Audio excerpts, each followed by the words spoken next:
Hi, this is Albert from AWB Electrical and Maintenance Services here in Townsville in North Queensland, and I'm just doing I've actually done it now. I've replaced a controller for a BD35 compressor for a isotherm fridge here, so it's isotherm.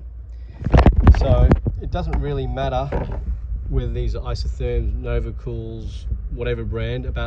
I'd say about 90 to 95% of the market uses this compressor and controller. This controller comes in a couple of configurations. I do come across a lot of fallacies, and one of them being is that this controller is 12, comes in 12 volt and 24 volt versions. It doesn't. It's 12 to 24 volt, and in my experience, if you can give these 24, these controllers last a lot longer. So this controller actually failed. It actually had a fault input on this D pin here. So if you actually Google Danfoss BD35 manual, it normally comes up and it will show you the wiring diagram, and then normally you typically put a diode to this pin here, and it will basically, sorry, when I say diode I mean LED, and it will flash. You can cheat with a analog or digital multimeter. With the digital multimeter, you just go a bit closer to looking at the as the signal basically pulses. You'll normally see some indicator there, and you can look at the flicks. So this gave a error code of 3, if I remember correctly, which is it was like a lock rotor start, which normally happens when this controller here, when it's getting a bit long in the tooth, it starts failing. It's a very common fault. The other reason you'll get that that code 3 fault, which is even more common, is due to the cabling sizing here is undersized. So this being a 12 volt application, if this is a 12 volt application like this boat is here, that cable sizing is extremely critical. So what you should be doing is you should be testing back probing into here, the positive and the negative, and seeing what the voltage is as this compressor starts up.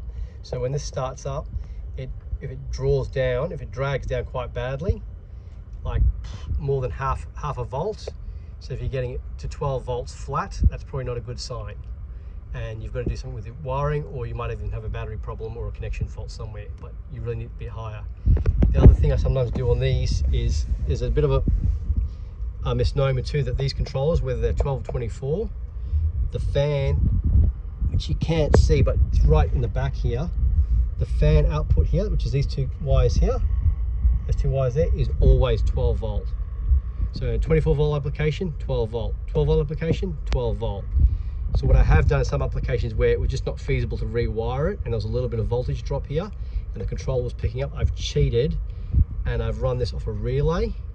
I've also done it with 24 volt applications when you can't get a 24 volt fan, because they're very sensitive on the current draw of the fan. If the fan you put in is too big power wise than what this can drive, it will stall and it won't run.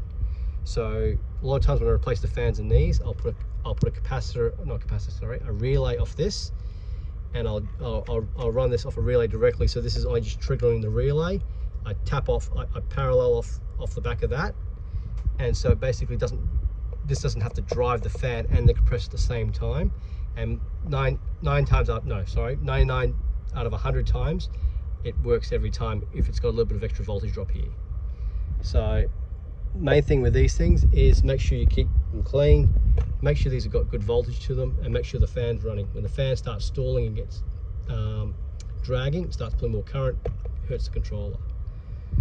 So there's not much to them. In my experience, most refrigeration and air conditioning faults, the majority of them are electrical, not gas related. Some people seem to think that the gas is the fault first. The similar setup I saw on another eutectic plate system, and all it was the fault was this was all just clagged up with junk, and he had this fridgy look at it and said, oh no, you got to regas it. No. As soon as I told him to clean it, he cleaned it. He said the thing worked like brand new again, and it's very easy to overlook the basics. So hopefully this is a good bit of information. So this is for Danfoss BD35, BD50 compressors using the Secop controllers. So these do come in 12 to 24 volt. They're all 12 to 24 volt, and there is a couple of versions where they do a 110 to 240 volt as well with an internal rectifier, which basically rectifies that AC voltage down, and they automatically switch. And those, when there's AC voltage, they're an AC. When they're in DC available, they only switch to it when the AC is not present. So those controls give you the best of both worlds on a larger boat. So I'll pull this back together and this customer can go on their merry way.